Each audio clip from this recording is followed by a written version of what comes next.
हे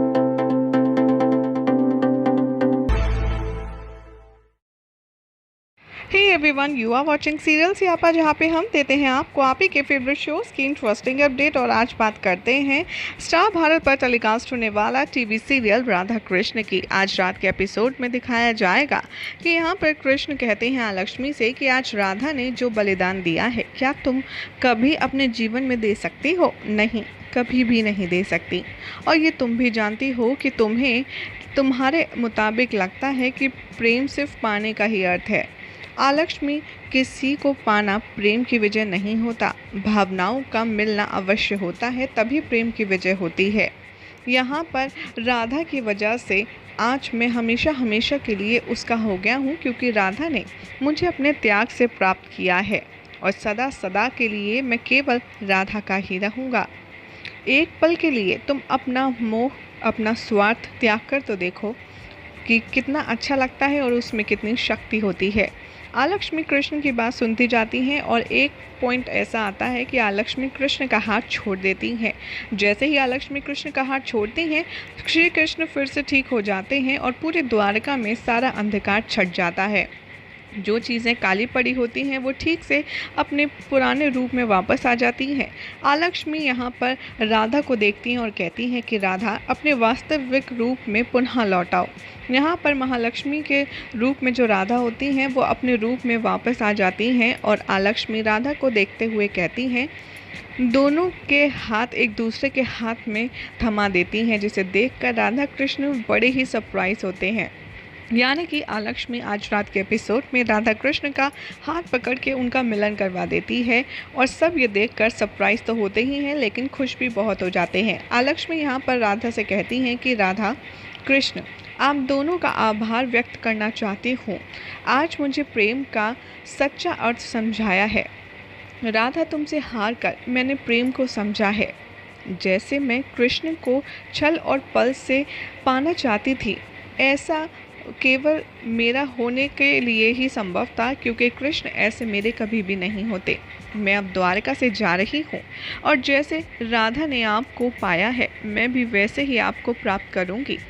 राधा, मैं तुम्हें वचन देती हूँ कि जिस घर में प्रेम या त्याग नहीं होगा, मैं सिर्फ उस घर में ही प्रवेश करूँगी।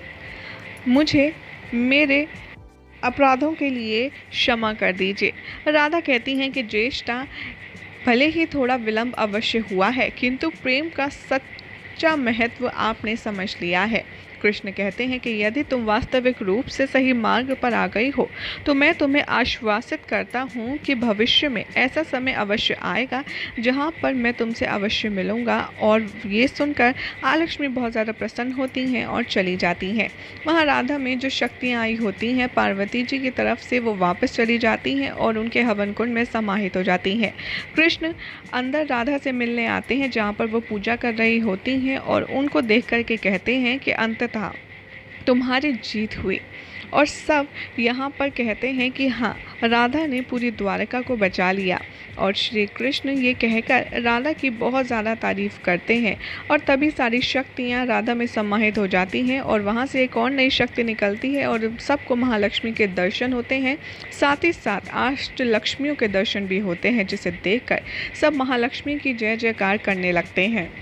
सब लोग एक दूसरे को धन्यवाद करते हैं और कृष्ण कहते हैं कि राधा, तुम्हारी वजह से समस्त द्वारका एकदम सुरक्षित है। यहाँ पर कृष्ण को राधा क्रेडिट देती हैं और राधा को कृष्ण क्रेडिट देते हैं। दाऊ इन दोनों को देखकर कहते हैं कि राधा कृष्ण ने अपने असीमित प्रेम से सबकी रक्षा की है, इसलिए बोलो राधा कृष्ण की जय। गौरी यहाँ पर देखकर बहुत ज़्यादा खुश होती हैं और कहती हैं कि जो सच्चे मन से राधा कृष्ण का नाम लेगा, उसके घर में अष्टलक्ष्मी का वास सदा के लिए बना रहेगा। घर में आलक्ष्मी कभी वास नहीं करेगी। कृष्ण यहाँ पर कहते हैं कि धन्य हो तुम राधा, और धन्य है वो हर एक स्त्री जो सच्चे मन से प्रेम करती है, एक माता, पत्नी, बहन, पुत्री के रूप में सबको आश्वासन देती है। पुरुष स्त्री के बिना अधूरा है, इसीलिए शिव से पहले गौरी का, राम से पहले सीता का, नारायण से पहले लक्ष्मी का और राधा से पहले कृष्ण का नाम आता है। मैं बस एक ही बात कहना चाहूँगा कि हृदय धड़कता नहीं बिना श्वास के, पुरुष आगे नहीं बढ़ सकता स्त्री के साथ के। आज राधा के साथ साथ मैं समस्त स्त्रियों को नमन करना चाहता हूँ। ये कहकर श्री कृष्ण अपने पैरों पर बैठ जाते हैं और यहाँ पर राधा के आगे हाथ जोड़कर उनका धन्यवाद करते हैं। और श्री कृष्ण को देखकर सारे देवता, महादेव से लेकर बाकी सारे देवतागण अपनी अपनी पत्नियों का धन्यवाद करते हैं और उनके आगे नतमस्तक हो जाते हैं। यहाँ पर शाम बहुत ज़्यादा अपसेट होता है ये सोचकर कि लक्ष्मी तो इतनी बड़ी काली शक्ति थी, फिर भी वो कुछ नहीं कर पाई पिताश्री का। लेकिन ये सफलता क्षणिक है, मैं कोई ना कोई अन्य मार्ग अवश्य ढूंढ लूँगा। वहाँ द्वारका में सुबह का सीन दिखाया जाता है जहाँ पर राधा सबके लिए बहुत ही स्वादिष्ट खाना बनाए हुए होती हैं। खाना बहुत ज़्यादा टेस्टी होता है। सब खाकर राधा की बहुत तारीफ़ करते हैं और पूछते हैं कि आज कोई ख़ास प्रयोजन है क्या। राधा कहती हैं कि जब पूरा परिवार एक साथ बैठकर खाना खाए तो इससे ज़्यादा खास और इससे ज़्यादा अधिक महत्वपूर्ण प्रयोजन क्या हो सकता है। मैंने आप सबके मन पसंदीदा व्यंजन बनाए हैं। कृष्ण कहते हैं कि आहा, इतनी अच्छी नींद के बाद इतना अच्छा भोजन, आत्मा तृप्त हो गई। लेकिन आज ऐसा लग रहा है कि जैसे अपनी सेवा करवाऊं। लेकिन यहाँ सब तो अपने अपने कामों में व्यस्त रहते हैं, भला मेरी सेवा कौन करेगा।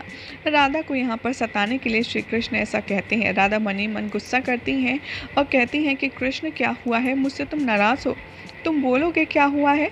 राधा को यहाँ पर श्री कृष्ण टहलाते रहते हैं और उनको परेशान करते रहते हैं। कहते हैं कि तुम्हारी सेवा में कोई कमी नहीं है, बल्कि तुम तो मेरा बहुत ही ज़्यादा ख्याल रखती हो।